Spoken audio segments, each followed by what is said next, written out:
Change Your POV podcast and all its shows within its network are working together to bring the best coaches, entrepreneurs, business leaders, and mentors in the industry to teach you guys how to crush it in life, love, wellness, and your transitions both at home and at work. Imagine having a mix of experienced mentors teaching you their expertise, packing decades of research, experience, education, testing, and tough lessons into a concise curriculum. We've created one of the premier veteran transitional podcasts available anywhere, and it's free. This is the show we wished we had over a decade ago. Now, this show is about you, and we're here to help you become just as successful out of uniform as you were when you were in every area of your life. Make sure you stay up to date with everything going on here and get some free giveaways, ebooks, downloads, and exercises that will help you become more prepared in your post-military life by signing up for the newsletter at changeyourpov.com. If you're new to the show but want to learn more about us and what we teach on the Change Your POV podcast network, you can head over to changeyourpov.com/about us.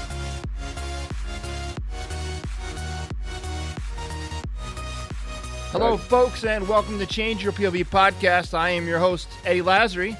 And I'm Bennett Tanton. And today, my friends, we bring on a special guest, Matt Sapaula, and I'm going to let Bennett read a little bit of, and I say a little bit of his bio because if we read everything that this guy has done, like that would be the whole show. We'd wrap it up, we'd call it a day, we'd release the episode, you'd never hear from the guy. So Bennett, Boom, give us a short and sweet here. So Matt Sapaula is a veteran of the Marine Corps, turned financial entrepreneur. Matthew is a financial coach with the goal of redefining his clients' future by giving them the information, tools, and guidance they need to take charge of their finances and create a better life. And Matt, I like that. So I wanted to read that, but you can fill in the other gaps on exactly everything else that's going on because you've had a podcast, you do a vlog, you've been on TV, you've got blah, blah, So why don't you fill us in on who is Matt Sapaula? Well, good evening, gentlemen. Great to be on the show. An honor to be here. Truthfully, this is my first ever appearance on any veteran entrepreneur podcast. So You guys are my first, man. You're it. Awesome. Well, you picked the best one. So. That's right. Bingo. So listen, I've been a United States Marine 8 years on active duty, and I spent 2 years in the reserves and with the Illinois National Guard. I was a Black Hawk crew chief. So I went from a military Marine Corps crew chief door gunner to an Army door gunner on a Black Hawk. And make a long story short, I've been a financial professional in the insurance industry for the last 19 years now. I used to be a producer. Basically, when you're an advisor and agent for 12 years. And then over the last 7 years, I've just transitioned to more than an executive, mentor, coach, recruitment, business development type of role. But we have a national firm called EP186, and I happen to now just start interacting with the veteran community, man. And what a great kinship and brotherhood we have, man, that we have to be able to connect like this. Amen. So I got to ask, and now this is something that a lot of guys getting out of the military struggle with many, many things. One of which, probably more than most things that they struggle with, is finances, is money. What is it about personal finances that people find, that you find in your experience that people struggle with? Well, I draw a lot of what I do today based on the mistakes I made as a private first class, lance corporal, corporal sergeant in the Marine Corps. And I went through bankruptcy while I was in the Marine Corps, went through divorce in the Marine Corps. And some of the biggest mistakes I made of life because of lack of counsel, lack of education, just lack of awareness is through my military experience. And I've made a business out of my mistakes, believe it or not. And I think the biggest thing to answer your question is the fact that people say to us, the two biggest questions people ask us after our workshops, after our seminars, after we sit down with people on an individual basis is, man, where were you 5 years ago? Or how come more people don't know more about this?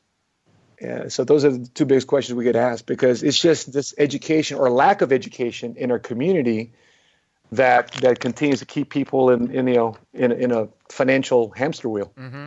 Now, how did you get started? Were you always interested in finance, and you got out of the Corps and kind of pursued that career, or did you fall into it, or how'd that happen?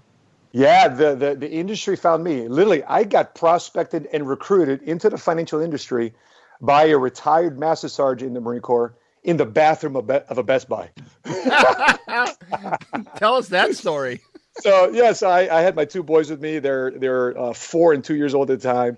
Well, like 3.5 and 2 years old at the time, and I was looking for a scanner, because this is back in the day when AOL had those CDs. Right. That you get, like, yeah. You remember? I'm going way back. Yeah, man. And so I wanted to. You got mail. Yeah, you got mail, right? And I wanted to scan my mom pictures of her grandkids and email them to her AOL account. And then through the purchase of the scanner, my kids had to go to the bathroom. So I took them to the bathroom. And, as I was helping them to go to the bathroom, this retired jarhead, he goes, "Hey, are you a Marine?"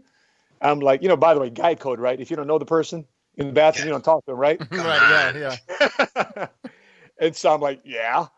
And he's like, "Well, no, don't get me wrong." So he shows me his daytime planner. He holds up his planner. He's got a Marine Corps Eagle Globe and Anchor on it. I'm like, "Oh, no problem." So, yeah, I'm a Marine. And he says, "So are you gonna stay in? What are you gonna do?" I'm like, "Dude, I love the Marine Corps. I love everything about the Marine Corps." He says, "Yeah. So do you like money?" I'm like, "Yep." "So do you like a lot of money?" I'm like, "Absolutely." Oh. He says, "We're not gonna make a lot of money in the Marine Corps, are you?" I'm like, "You don't say." And so it was after that conversation, he gave me his business card. I kept it in my uniform literally for 2 months. And he found me. He hunted me down on base. At my last duty station was Marine Corps Air Station El Toro. And as I was an instructor for crew chiefs on CH-46 Frogs, which is now decommissioned, replaced by the Osprey. Mm-hmm. And he hunted me been on down. plenty of those freaking things. Yeah, no kidding, right? Exactly. So that's how the industry found me. That's amazing. And so you got out. Now, did you go underneath him in terms of like whatever the business that he was working at, or did he just kind of teach you what you needed to do? I did. So I went under his wing for about nine months until I got out of the Marine Corps. And then I left the Marine Corps. And by the way, I was working at his firm from 9:00 in the morning till 1500 till 3:00 in the afternoon. And then I'd change over and get my flight suit, and I'd do my night missions until about 2:00 in the morning. Damn. And that was my life for 9 months, because I really wanted to get out and have a career under my belt, instead of like you were talking about earlier, Bennett. Instead of having a rough transition, I wanted to have a somewhat of a smooth, at least from a financial standpoint, because I had two boys I had to take care of, because I was a single father. I was a single father with custody of my kids. Oh wow, you don't see that a lot. That changes the game, right? Yeah. Wow, man. Yeah, I got out. That was my first job when I got out too. Was with I got a job with a broker dealer in Carl Place, New York. Really? And I went and they recruited me at Camp Lejeune. It's for people that don't know this. There's a lot of recruiting in the financial sector going on military bases. I just think a lot of guys get scared away from it when they really shouldn't. But so I got recruited. And next thing I know, I ETS and I am living on Long Island with like 4 or 5 other guys. I was married at the time, but I left my wife back in North Carolina to go get my Series 7. And then once I did that and played, glorified telemarketer for a few months, then she would move up. And it worked out great until she decided she wasn't going to move up. And then, yeah, man. So I had my Series 7 for about 9 months. Wow. And then I just didn't have anywhere else to hang my shingle. So I had to give it up, but yeah, man. So no kidding. That's awesome. Yeah. It's good to know. Good to know. So, you got some financial background behind you. Yeah, a little bit. And I'm thinking about going to get my 65 here soon. No kidding. Yeah, just to do it. So nice. Yeah, but anyway, that's enough about me. I was just wanted to give you the background. So I'm really into this and the insurance stuff, all of it. I love it. So And I feel like, it's one of those things that it's an uncharted territory for a lot of veterans. They don't think that they have the aptitude for this. And believe me, if I do, they sure as hell do. And you probably say the same thing about you too. Yeah. I don't have a college degree. I don't have a master's. I don't have a PhD. I wasn't good at math in high school. I think I had a 2.2 GPA. That's part of the reason why I enlisted in the Marine Corps to begin with. Right. Yeah, no, I know. But it's, I've been doing this now for 19 years. I've been working for myself in the financial world since 2001. Since 2003, I've been in a six-figure income, and I've coached and grew my wife to be a licensed agent and advisor. So I don't do any of the selling anymore. She does. And we're building a seven-figure income every year. And, like a 1-2 team right there. Yeah, wow, right? Yeah, exactly, brother. Exactly. For sure. So give us a little rundown. If a guy wants to get into what you're doing, what can they do? What are some steps that they could take to do that? Yeah. So our firm, PHP Agency, we're specifically on the insurance products and retirement services side. So we don't get involved in any specific investments or any asset allocation stuff. Right. Yeah. So we actually we refer that business out. We have a broker dealer in Omaha, Nebraska that does that. They have a national presence too as well. But our firm is very simple in terms of insurance, understanding term insurance, understanding universal life, index universal life as it relates to retirement planning and college education funding.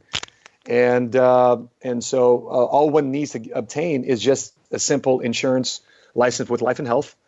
And it's really the last frontier that will not be commoditized by government involvement. If, for example, like property and casualty, that got commoditized a long time ago. Like everybody had to get car insurance and homeowners insurance if you have a mortgage. Now Obamacare, right, or Trump care, whatever it's going to turn into, everybody's got to get health insurance because the government says so. Life insurance is not. It's one of those weird areas where it just doesn't have any government involvement because they're not forcing people to get life insurance. They're not forcing people to plan for retirement. And it's one of those weird things where I'm like, no problem. If you don't want to assist people in doing so, I mean, I think Obama tried doing that with the MI. He tried to pass that a couple years ago. But for the most part, government says, listen, we've got enough with a 401k plan or a pension or Social Security. We've done enough for the public in terms of planning for retirement. It's up for the public now to get educated themselves. And that's where we come in because the education for the public isn't there. So we come in first as educators to educate people on their options and what they need to do and why they need to do it. And second is the implementation because, we don't have any products. We're like a broker where we offer 32 different companies like MetLife, Nationwide, Lincoln Financial Group, Foresters, et cetera, et cetera. So there's a bunch of products on our shelves. It's like walking to an armory and all your weapons are there, man. You pick and choose what you like for the specific mission that you're going on. Right. But it also allows you guys to kind of do the best thing for your clients because you've got options. You've got, if you don't, because sometimes people don't like certain companies or, some companies just aren't good companies. And I'm not saying that, you're doing business with bad companies, but, sometimes some companies are really good at one thing. Yep. And then, I think that's kind of cool that you guys have the armory. There you go. Have an assortment. You have an assortment of weapons to choose from, which is pretty awesome. It's good for your customers is basically what I mean. And in turn, good for your salesmen. So now I gotta say really quick. So, and I first started like listening to Bennett talk about this Matt, I was like, insurance? Like really? Insurance? Like who can get excited about insurance? Because most when you hear insurance, I'm not thinking. And I watched this video, Matt, and you were doing a conference. I'm not sure where you were, but you get up on stage and the crowd is going like ape shit, right? I mean, it's like they're just going, it's like off the hook, and I'm like insurance? Or like, so there's people that have. We're in the podcasting space, so it's all about audience, right? And it's about, building your audience and growing it and cultivating relationship and your true fans, whatever you want to call them. Everybody has a different name for them. You don't like you take this whole concept of true fandom, and you throw some like I don't know steroids on it or something, man. I've never seen anybody with an audience like yours, and it's around insurance of all things. Now, Yeah. you got to explain that to me. What is up with that? What is? I mean, help me understand this, man. You got. Oh, here's the real deal, man. Here's the secret sauce. The secret sauce is when we build our agents and we develop our agency builders and our agency managers. The real context to what we're doing is teaching people free enterprise, capitalism, entrepreneurship, and that's where the excitement comes in. The function of what we do. For example, a rifle in the hands of a Air Force airman is a different rifle in the hands of a Marine.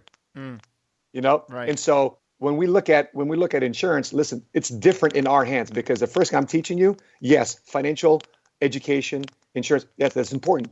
That's what we do. But who we are, brother, we're a leadership development program for entrepreneurs of the 21st century, man, because our industry is such in a lack of agents being recruited into the industry. I told you he'd bring that up, Eddie. Yeah. Because it is. It's kind of scary. And frankly, a lot of those guys just are shady. Let's be honest. Right. Yeah. I mean, I'm not trying to down the industry by any stretch of the imagination, but what has happened is that it's kind of lost some of its people have given insurance a bad name, and everyone needs it though. That's the thing. It's one of those things in this day and age. You've got to have protection. God, I mean, my goodness, but it's like a 4-letter word, man. Yeah, I mean, the first thing that we signed for when we got in the service was the $15 a month to our SGLI, right? Mm-hmm. Right. It wasn't the $50 to our bonds, right? Yeah. Or the what they call the retirement plan, or the TSA. Yeah, TSA. Right. Or TSP. Through a savings plan. So the conversation that gets people really excited is how do you sell insurance? Mm-hmm. How do you sell insurance where it doesn't scare people? And more importantly, how does it attract people? Because again, as we started this conversation, is people are excited because we teach, for example, we teach how to avoid the 5 gotchas of money, how to understand the 3 tax buckets, right? What are the 4 homes of money? What are your choices? Where do you put your money? Where do you put your cash in a volatile economy where it's safe and it can grow but doesn't lose? So those are the things that the insurance industry has always done, except that everybody in the last 20 years has thought nothing but real estate and Wall Street, right? People forgot about Main Street, right? And so that's where we're at. And frankly, it's one of those things. It's the Wall Street and some of the other devices that people use to grow wealth are just legalized gambling. Yeah. I mean, it really is. So yeah, I mean, and it's scary. And that's one of those things. I think people get nervous with insurance and financial stuff because, like you said, they're not educated. It's not something that you're taught. Right. It is. Right. And a lot of people are taught that money is bad. Yep. It's the root of all evil. It's the whatever. And that is just not the case. Nope. I mean, I got an MBA and I never sat through a single class where we talked about insurance or protection the most education I got, like you said, Matt, was here's your SGLI, sign on the dotted line before we deploy to Iraq. That was my limit of knowledge of anything that has to do with, and here's the thing too, and I know you're not new to this, but anytime you're selling anything, I mean, sales can be a difficult thing. Insurance in a lot of ways is you're selling preventative measures, right?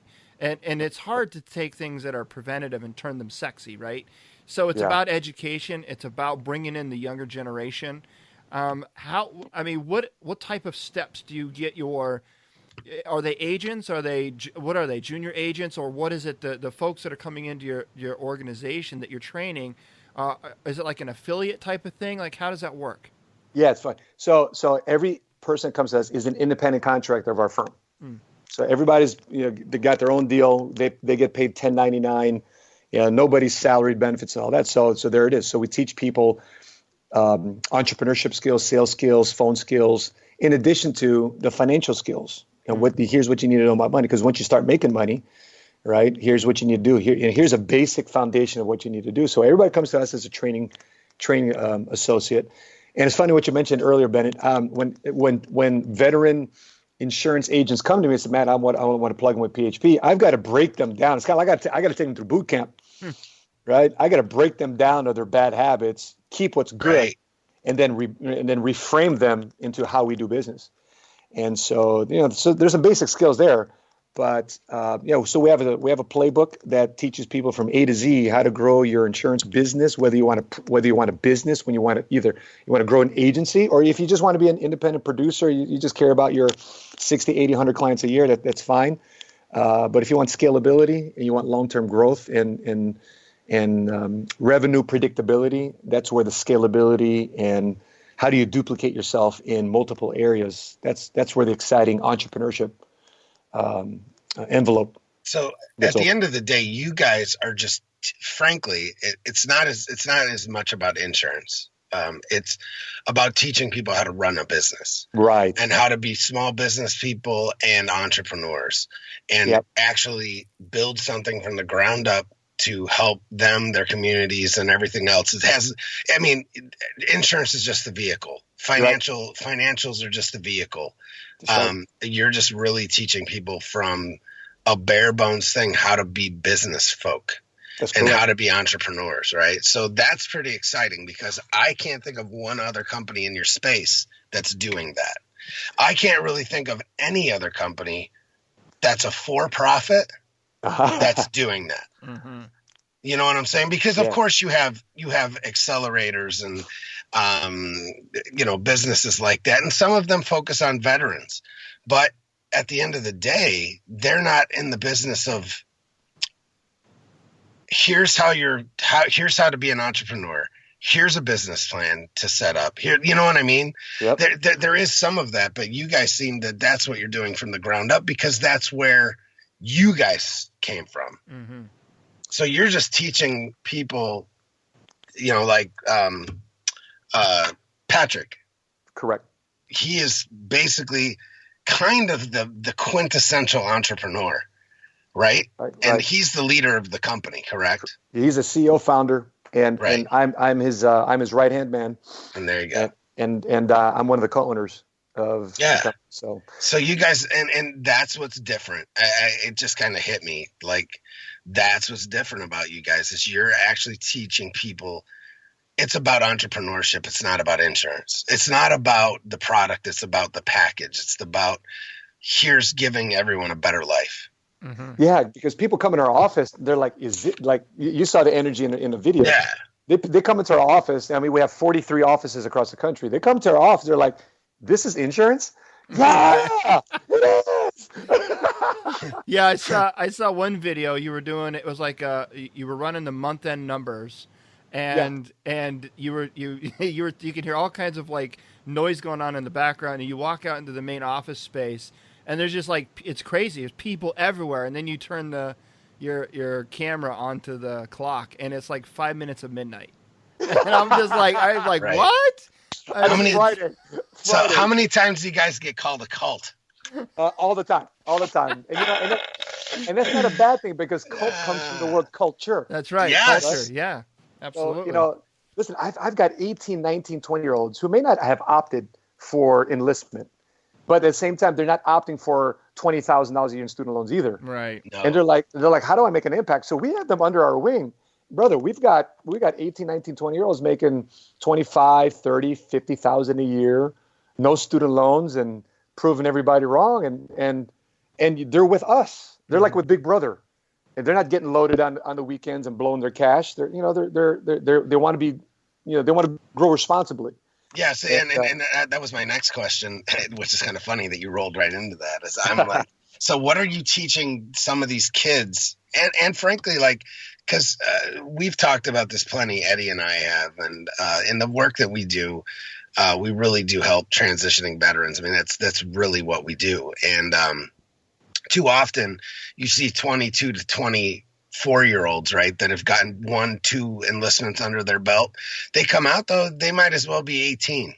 Right. In civilian life. Now, yes, they can lead men and women into combat, but doing that is different than running a business. Mm-hmm. So what are you guys doing to like teach them life skills and just kind of like how, by example, it seems to me, but is there any part of your program that kind of does that as well, that kind of like, here's how to do it right, folks, not, because too often you give guys like that money, they blow it, and they, next thing you know, we see it all the time in the military.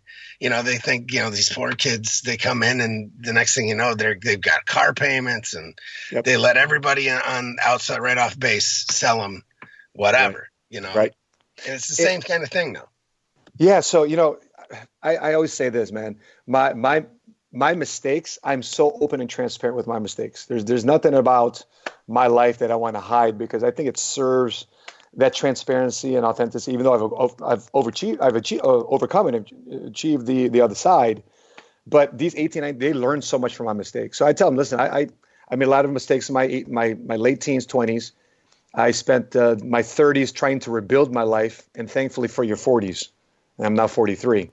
So if you could, I should be, so I should be enjoying what I'm enjoying now in my 30s, because I made the wrong choice in my 20s. It just completely delayed my prime. Well, it's all right. We're all going to live to be 100 anyway. That's it. Well, these insurance policies go to 120. Right. Yes. That's what I'm talking about. Nice. Shameless product license, never a bad thing. That's right. So, but yeah, I mean, we teach these guys the 3 Gs, man. We teach them 3 Gs. There's 3 things that will knock you off your success curve, which is number 1, greed. Number 2 is gambling, and number 3 is girls. Right. Yeah. And so, we all have. Well, actually, Eddie doesn't, but we all have starter wives. I know I did. But Eddie's actually doesn't. So I give Eddie props for that. But he's on his first go around. Yeah. So Eddie, that you mentioned at the MBA. When I first met my wife, I met her. She was in medical sales for Stryker Medical, and she's got a degree in finance from Pitt. So when I eventually talked to her, because it was like 6 months before I told her what I did, because we're dating, and I didn't want to involve her into business. Yeah. But she kept asking. She go, "What do you do? What do you do? What do you do?" Fine. And then she started asking, "Well, tell me what to do with my money, because I put my money in 401k and I got insurance with Northwestern Mutual, blah, blah, blah, blah." I said, "I don't want to know anything about your finances. Talk to my guy." And my guy is Richard Love. He's a 21-year Army first sergeant, retired, Afghanistan, whole deal. So she sat down with him, and she goes, "Oh my!" She comes out of that meeting. She goes, "Oh my gosh, I can't believe this stuff. I have a degree in finance, and I don't know about the stuff you're talking about. My life is my vision is so spread." And this is where she captured the vision of what we did. Yeah, man. So Eddie, I forgot to tell you, but Patrick has a book about not going to college. Is that right? Yeah, really? Right. It's called Drop Out, Get Schooled. No kidding. It's called Get Schooled, right? So that might have to be one of our books that we read. Heck yeah, man. Yeah. Do you have any books, Matt? I you know what? It's funny that you mentioned it. I'm in the middle of writing one right now, but I do not have books. But I'll send you guys some books for you, and I'll send you guys a bunch of books for you and your listeners. That'd be awesome. Hell yeah. Yeah, as soon as we publish our book here coming out soon, called Motivation Monday, you'll like it. It's right down your alley. I've been listening to your Motivation Mondays, man. Yeah, so basically we're turning those into books. So nice. Yeah. So good stuff. Nice. Yeah, man. Yeah. So I see you've got a vlog. It's Living Money Matters, a veteran entrepreneur vlog. Living Money Smart. And dude, I'm loving these. I'm loving these, man. I'm like, I went and I subscribed to your channel, and I'm just starting to save everything. I'm going through there one at a time. Oh, thank you, man. Appreciate that. And it's incredible what you're sharing on here. And like you said, it's very real. I mean, there's no. It's funny because you get a lot of people in the money space, like I don't know. There's almost like this front end flash, and then there's like. It's like there is no like behind the scenes, like you know what I'm saying? Front end flash with no back end reality. Exactly. Right. Yeah. But with you, there's both. You get the front end flash right there. I mean, it's obvious that you're very successful, but at the same time, you're very down to earth, very and I'm not saying this because you're on the air. Bennett and I are actually talking about it before you came on, but for both you and Patrick, like it's just amazing how humble you guys are with your success and your willingness to serve and to give that away. You know what I mean? I appreciate that, man. Honor. Yeah. You know what? Because we remember all the time what it's like to be broken. We remember what it's like to be broken. Yeah. Yeah. Not just broke, freaking broken. Broken. Yeah. Yeah. Like you're like financially broken is good, but we're like emotionally, spiritually, like what the hell? What was my life all about? What am I doing this for? Right. We're at that bottom, and had it not been for you're dealing with this the military issues coming back from deployment issues, you were part of that amphib landing in Mogadishu, weren't you? That's right. Exactly. Yeah, I have a couple buddies that did the hydrographic survey at Mogadishu Bay. Nice. Before and man. Yeah, except for you came up over the horizon and there's CNN cameras on the freaking exactly. It's the dumbest thing ever. What the heck? Like, really? Like, the mission's at 03 for a reason. Right. Yeah. Right. And they're lighting up the sky with cameras. Yeah. Oh, man. Jeez. But it's all that type of stuff that just it does, man. It breaks you down. Oh man. Yeah. Exactly. I can only imagine the single father stuff too. It's just like, yeah, man. That's never easy. But coming out of the military, you got that the struggle of transition, but you got that on top of it. But it sounds like you did it smart, man. You were positioning yourself before you got out, which unfortunately a lot of guys, and myself included, like I had no plan whatsoever. I literally got out and I was like, I go home, I take off my uniform for the last time, and I'm like, damn, that's over. Now what? Yeah. That was a weird transition because as soon as that last, paycheck on the 1st and 15th come in, and your separation pay comes in, because I had 30 days of, what do you call that? Terminal leave? Terminal leave. Terminal leave, that's it. I had terminal leave. Once that was done, I'm like, oh, shit. But your separation, you get that separation check and you're like, that's it? Yep. Yeah. Yep. I came back to get my VA benefits from Illinois. I said, oh, you're in Desert Storm and here's your bonus. You'll get it in the mail. I got it in the mail, $100. Yeah. I'm like, wow. So, right. So to launch my business, I had 3 different jobs, man. So from 5 to 8 o'clock, I was a YMCA lifeguard. I went back home, picked up my son, got him ready for school, dropped him off. 9 o'clock, 9:30.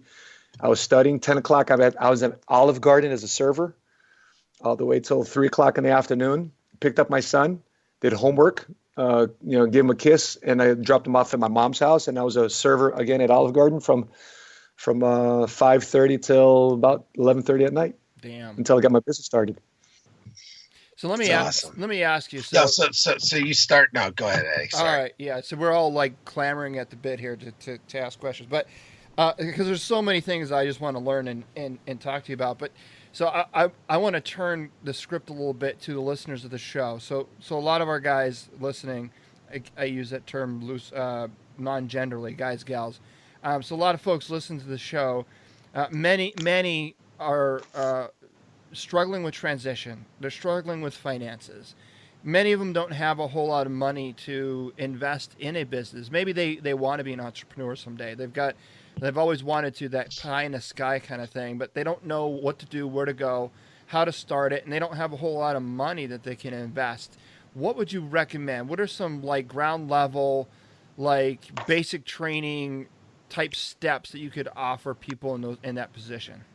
In general, Eddie? Yeah. Yeah. So in general, I'd figure out, see the industry found me. So if the industry didn't find me, if I was in transition, I'd say, find out what you're naturally good at. Don't just submit to saying, okay, you were this job in the military, you have to be this job in the civilian world. Mm-hmm.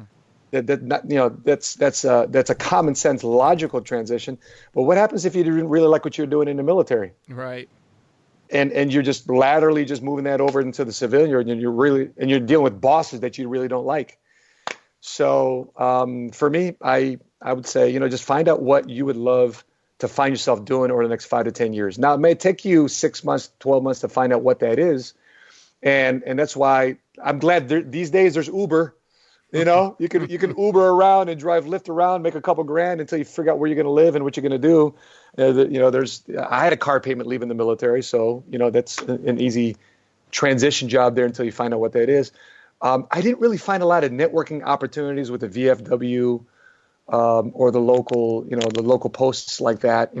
I just found them these guys are just hanging out at the fish fries, and just doing their thing. Now I'm seeing a lot of proactive veteran communities out there. Go on Facebook, go on transition groups, network with guys online, on LinkedIn, plug into these things and put yourself out there. Join a group. There's 3,000 members. Says, hey, listen, I'm in transition.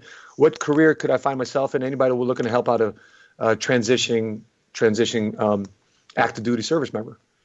And start to get to know people, but at the same time too, also be mindful that there's a lot of things to get involved in. There's a lot of opportunities out there, but they have to fit your natural, what I call your natural unique abilities.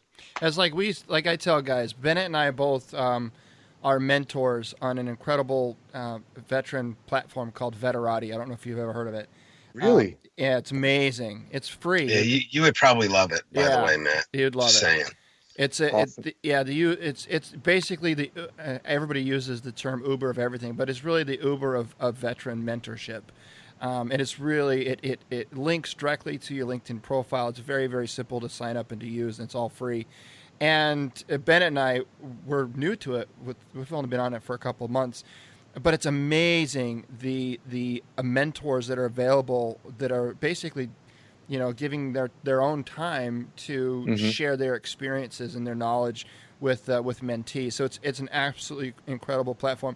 And so Bennett and I are both mentors on that platform. And one of the things that I come across a lot from guys that are struggling with entrepreneurship and with figuring out what they want to do when they get out, and with money in general, is this whole, like you said it, right? Putting yourself out there.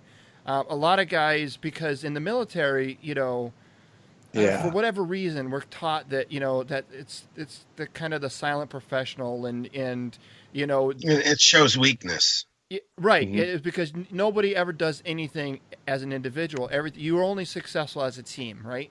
And so now you get out and now you're trying to position yourself you're trying to brand yourself, maybe not necessarily with a logo or anything, but you're branding yourself in a way that you're trying to network and you're trying to get to know people and you're trying to, put yourself out there. And a lot of people find it very, very difficult to do that. And for somebody that's kind of gone above and beyond that whole branding message, what would you say to those that are kind of nervous about putting themselves out there, about extending their hand? Because here's the thing. One of the things that I struggled with when I got out is there was things that I knew that I didn't know. But I knew that if I asked for help, I would be showing my hand in that I didn't know it, right? And I thought that it was things that I should know. And so I was scared to ask for help because I didn't want people to know that I didn't know what I thought they thought I should know. Does that make sense? Right. And so because of that, I just didn't ask. And then when I finally said, screw it, I'm just going to ask anyway because I want to know the answer. As soon as I ask, I realized that I'm not the only one that had the question. Yep. And it was okay to ask, and nobody's going to judge me for it. And there's more than one person that's standing there.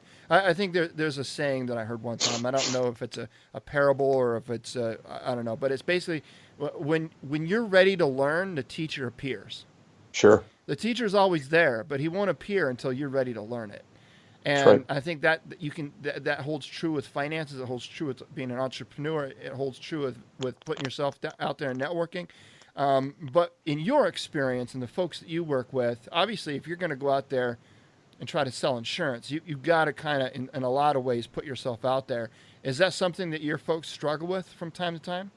It does, and I share this with this one thought: is closed mouths don't get fed. Closed mouth don't get fed. I had to get past me. I had to look at my boys. I said, I need to feed them. I need to ask. And I think there's also a negative framing when you put your hand up in the military, because instead of being a volunteer, you're voluntold, right? Right. Yeah. And so I learned in my Marine Corps career, there's this thing they used to have always called Marine of the Quarter Board, NCO of the Quarter Board, and maybe the first year I didn't volunteer for those things, but I started volunteering for them, and I realized those things helped me get meritoriously promoted. Right. Those things helped me get in front of my first sergeant, my sergeant major. Those things, and my first level of mentorship wasn't necessarily being a door gunner and a frog. It was going for a board and asking a gunnery sergeant who was a former drill instructor at another platoon. I said, "Hey, Gunny Bunnell, I understand you're a former drill instructor. I'm going for the Marine of the Quarter Board. Would you help mentor me on lunch breaks? Can you help me prepare for a board? Because I want to win this thing." He goes, "You know what's funny about that? None of the guys in my platoon volunteered, but here you are from another platoon asking to be volunteered. That says something about you." Wow. And I learned something about myself at the time. So, yeah, it's that old adage. Yeah, it's so funny. It's such a simple freaking concept, but nobody does it. Ask. Yep. You have to ask. And the quality of your life is based on the quality of the questions you continually ask throughout your life. I love that. If you're not asking questions consistently, listen, it's either you're growing or you're dying. And I needed to grow. And, coming out the military, I realized that, I had an accelerated time in my life where I got a lot of experiences for a lifetime. But when it came to adapting into the military, man, I find myself new again. But teach me the ropes. Once you teach me the ropes, then I could take the 8 years I had in the Marine Corps and smoke people. Right. I could run circles around you. Right? Yeah. And so, but teach me. I need to know. And that's why, some of the vlogs that we have will cause, and that's the motivation behind it, it'll cause people to ask. It'll cause people to comment. It'll cause people to at least have the awareness. So you talk about winning is a habit. It's a choice. Talk to me about that. Yeah, and so is quitting. Right. And quitting, Sure. because you can decide to say, you know what, I refuse. When I was broken, see, when they say the worst position is down, because the next step is up. Not necessarily. I've seen a lot of guys broken and they're at the bottom, and the next step isn't automatically up. And being broke is a temporary situation. It's a temporary position. But being poor, well, that's a condition of the heart. Right. And if I wanted to grow as an individual, if I want to set an example for my family, if I want to set an example for the people that I was making proud when I was wearing the uniform, right? I still want to make them proud after the uniform. I still want to be a person in my community that people look up and say, "Hey, what's going on? I know who you are, and you're a contributor." Right? You light up the room when you walk in. You don't light up the room when you walk out. Right. Yeah. And that's it. I mean, that's a choice. And in the same dogged determination that the Marine Corps put in me, I wanted to apply that in my civilian life. And I wanted the kids to see that their dad is still a Marine long after he's out of the uniform. Once a Marine, always a Marine. And I want to show them that, because there's pride in the uniform. There's pride in the Eagle, Gloom, and Anchor. There's pride in my brotherhood. There's pride in the service. There's pride United States of America. And I need to show it. And that's where that pride of America, in my opinion, started, because we wanted to be somebody. People come to this country to be somebody, to do something where they couldn't from their current situation. That's why they come to America. And so that's why we fight and defend this place. Right. To fight for that freedom. So what is it that Grant Cardone says? It's our duty, obligation, and responsibility to be successful. Yeah. Success is our duty. Duty. Yeah. Right? Yep. And that's very powerful. And I feel like that is a superpower that veterans already know. Mm-hmm. But very rarely do a lot of them use it. Know duty, you know obligation to your community and to your team members and to your teammates and your family. And, right. When people tell me, hey Matt, there's so many things, because I'm starting to get elevated in the veteran community. And I said, Matt, there's so many benefits you can qualify for. I said, I have to wait for those VA benefits. Right. I create my own benefits, man. Yeah, that's funny. Eddie and I just talked about that before. So I was saying is like, yeah, you're going to wait for those benefits, but why don't you do something in the meantime? Right. Right? Yeah, nothing frustrates me more than anything than veterans that they get out, and I don't know if it's they're told something before they get out, or they get something in their head that they just figure they're going to get out and like life is just going to hand them a box of donuts, like you know what I mean? Like they expect everything, right? They got their hand out and they're like, where's my free job? Where's my free pension? Where's my free education? It's like, I was like, no, it don't work that way, man. You got to go and earn that shit like everyone else. Exactly. You know what I mean? Sometimes you have to even do it, work at it harder because, I got out of the Army after 10 years active duty. So I'm in my, early 30s and I'm just starting my corporate career. So I'm almost 2 decades behind. Yeah, you're already behind the power curve. Yeah, way behind the power curve. You know what I mean? And that means I had to work for it just even that much harder. And and it just frustrates the hell out of me when people just they just expect. I don't know what else to call it, but they just expect everything. They're entitled to all of this stuff, and I'm like, no, man. Like I look at you, and it's like, you know what? You didn't just sit there one day and somebody walk by and be like, yo, I'm gonna make you successful. If somebody walked by and said, hey, I've got the tools, I got the education, the experience, and the tools, but it's like when you hand Joe an e-tool, right? It's like, here, I can show you how to dig the foxhole, but at the end of the day, you got to dig that bitch yourself. You know what I mean? Right. Yeah. I mean, my whole entire career, 19 years as an entrepreneur, I've never asked the SBA for a VA loan. I've never asked for an SBA loan. Nope. I think the only loans I've ever gotten were my credit cards. Mm-hmm.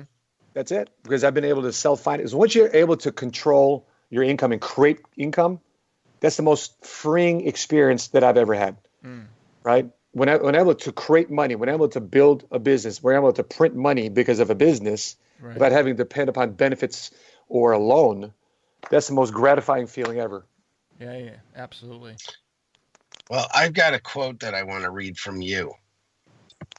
Uh-oh. Yeah, right? And I think we're gonna throw that. We're turning this one into a Motivation Monday quote, Bennett. Bam! I think we are. So hell yeah. What's up? What's up with that, man? Yeah, that's awesome, man. All right, you ready? Sure. All right. So when you serve those around you. When you fight for your family and friends at home. And when you sacrifice so you can show someone else a better way.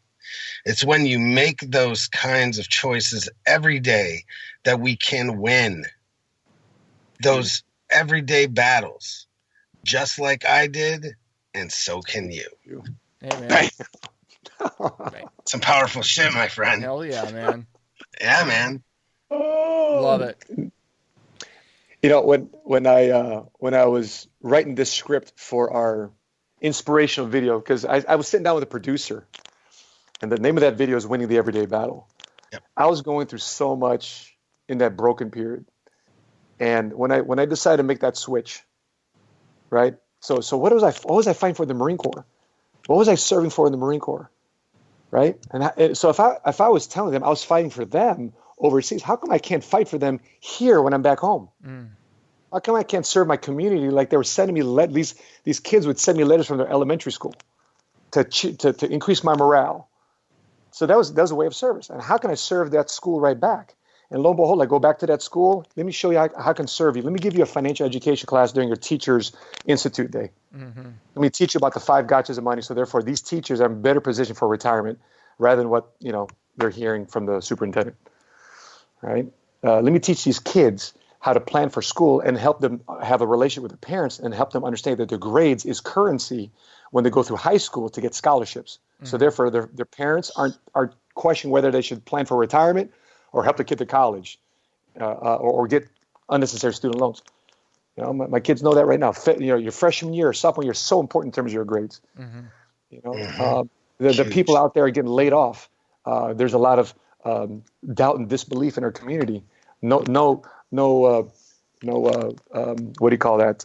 Loyalty with corporate America. Listen, if I can show a guy how he can make the same amount of money that he was at his corporate job and more as an entrepreneur, then I'm showing people how to fight, man. Yeah. I'm giving them hope. Hey, man. And when I give them hope, that drives me, and that's how we win the everyday battle. That's right. Yeah, and you don't have to start out full time. Right. And that's the other thing. Part time, nights, weekends, whatever. Exactly. How much wasteful time do we spend on evenings and weekends doing crud? Yeah. Right. Everyone's got a Netflix freaking. Yeah, binge watching.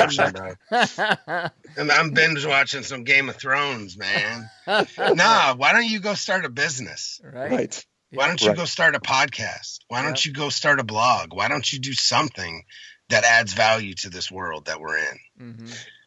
That's what it's about.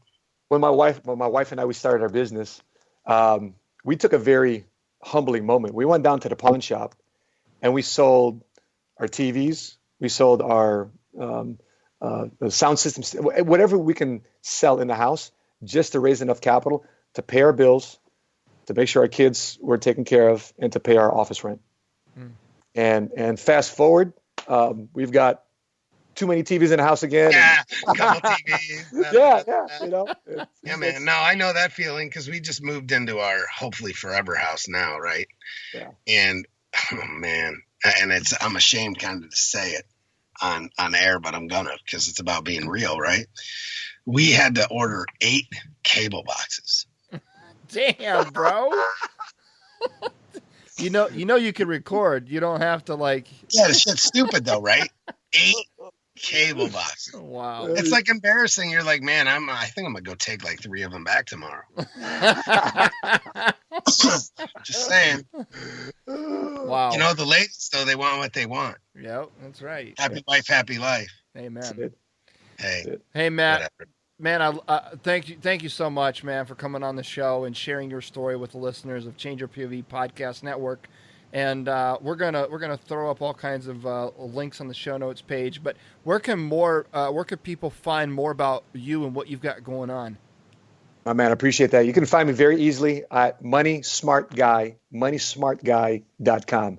You can find me if you just type in Instagram, LinkedIn, YouTube, Google. You type in Money Smart Guy. My links should come up. It's a lot easier to find than Matt Sapaula.